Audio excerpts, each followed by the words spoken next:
magical threads. My fingers danced across the ancient wood of my grandmother's loom, feeling the familiar warmth pulse beneath my touch. Each thread I wove carried whispers of emotion, memories of joy and sorrow braided together in an intricate dance. The villagers called it magic, but to me, it was simply the language my heart spoke through silk and wool. Generation after generation of women in my family had sat at this very loom, weaving not just fabric, but hopes and dreams into every piece they created. The morning light filtered through my shop's dusty windows, casting golden rays across the countless fabrics that adorned my walls. Each piece told a story, a shawl that brought comfort to a grieving widow, its threads woven with gentle understanding and peace, a blanket that wrapped newborns in their first moments of life, imbued with dreams of bright futures, a scarf that gave courage to a child facing their fears, strengthened with threads of bravery and confidence. I paused my weaving to adjust a loose thread, admiring how the sunlight caught the iridescent fibers. The bell above my shop door chimed, and I looked up to find a tall figure casting a long shadow across my workspace. His fine clothes and jeweled rings marked him as someone of importance, but it was his eyes that caught my attention. Deep violet and unnaturally bright, like twilight trapped in crystal. "Mistress Lark," he said, his voice as smooth as polished marble. "I am Dreyvik, a collector of rare and beautiful things. Your reputation precedes you." His gaze swept across my workshop, lingering on each piece with an intensity that made my skin prickle. Something in his tone made my fingers tighten around my shuttle, but I pushed the unease aside. After all, wealthy patrons often sought out my work. "Welcome to my shop. How may I help you?" He moved closer, examining the tapestry taking shape on my loom, a wedding gift I was creating for a local couple, threaded with love and loyalty. His presence felt like a storm cloud blocking the sun, and I noticed the roses I kept in a vase by the window wilting slightly as he passed. Such extraordinary work. The way you capture emotion in the thread. It's unlike anything I've seen. His fingers hovered over the fabric, not quite touching. "I would very much like to commission a piece." I should have listened to my instincts that day. Should have noticed how his shadow seemed to move independently of his body, how the plants near my window drooped in his presence, how my loom's usual warm hum turned discordant when he drew near. But his words were honey-sweet, and his gold was real enough. When he asked to see my technique up close, I didn't hesitate to demonstrate.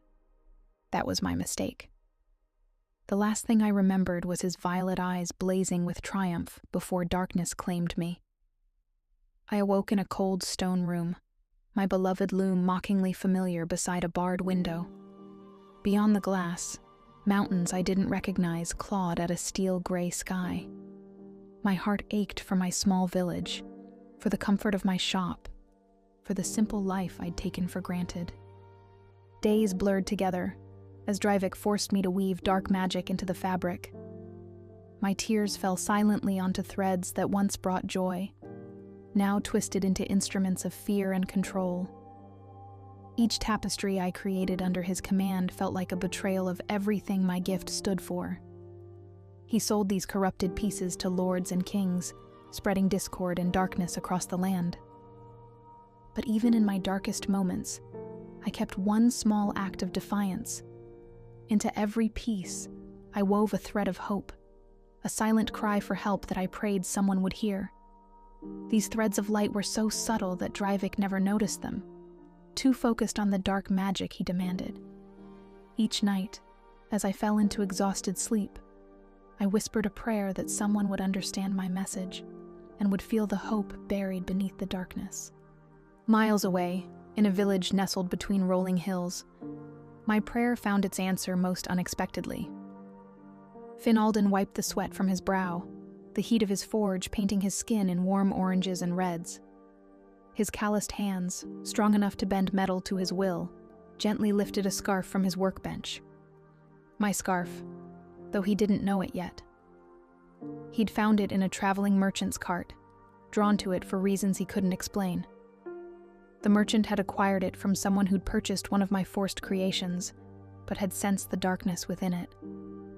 Yet beneath that darkness, Finn felt something else, a whisper of hope, a cry for help.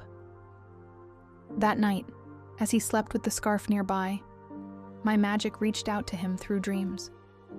He saw my face, tear-stained but determined, my hands moving across the loom in desperate patterns. He felt my fear, my hope, my silent plea for salvation. The connection between us, forged through that single thread of defiant hope, grew stronger with each passing night. The dreams continued, each one revealing more. Fragments of my journey, glimpses of Dreyvik's fortress, the mountain peaks that imprisoned me. Finn's heart, pure and true, responded to my magic in ways I never imagined possible. His soul recognized mine across the distance, two hearts calling out to one another through the darkness. He began his journey at first light, guided only by the pull of my enchanted weaving and his unwavering determination. The village thought him mad, chasing dreams of a woman he'd never met. But Finn knew the truth in his heart. Each night as he traveled, the dreams grew stronger, our connection deeper. For weeks he traveled, following the thread of magic that connected us. He scaled treacherous peaks, crossed raging rivers, and navigated dense forests.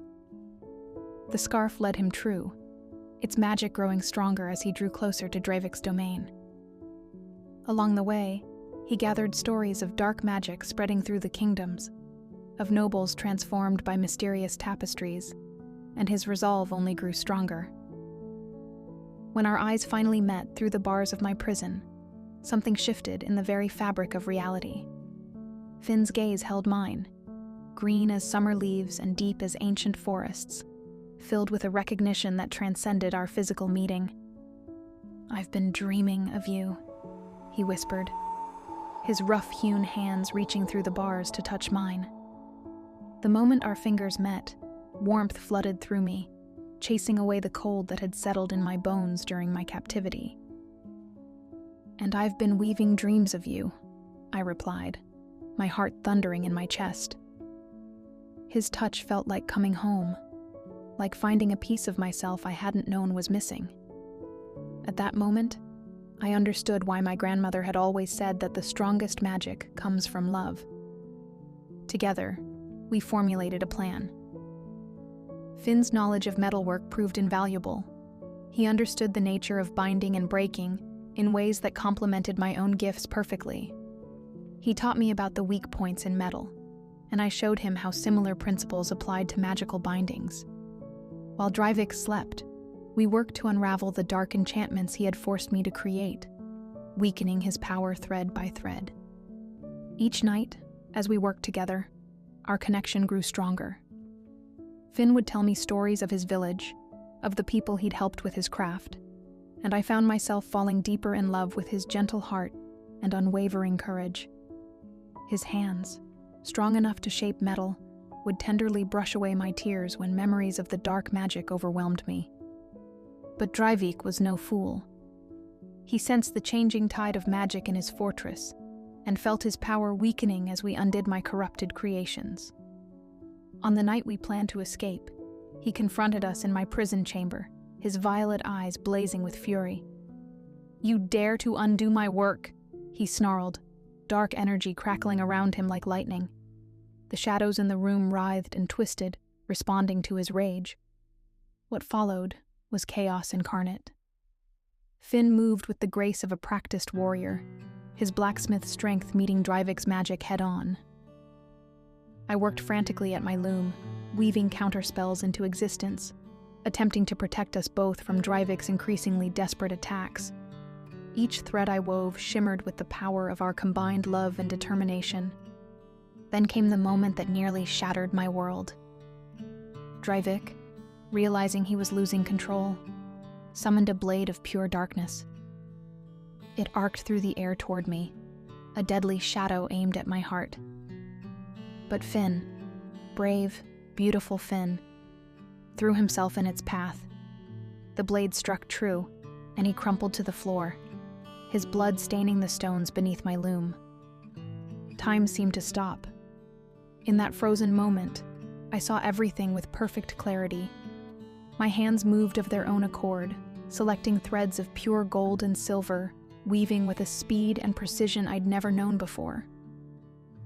Into that final tapestry, I poured everything.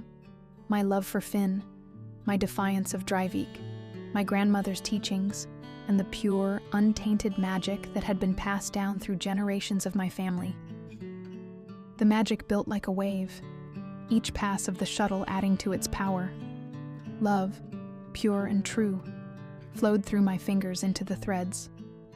I wove our shared dreams, our hopes for the future, the strength of our connection. As I wove the final thread, the tapestry blazed with light so bright it turned night to day.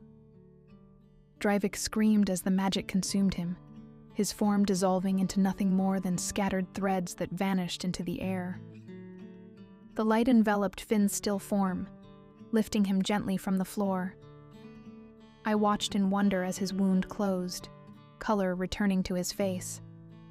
When his eyes fluttered open, they found mine immediately, filled with love and understanding. "I knew I'd find you," he whispered, reaching up to cup my cheek.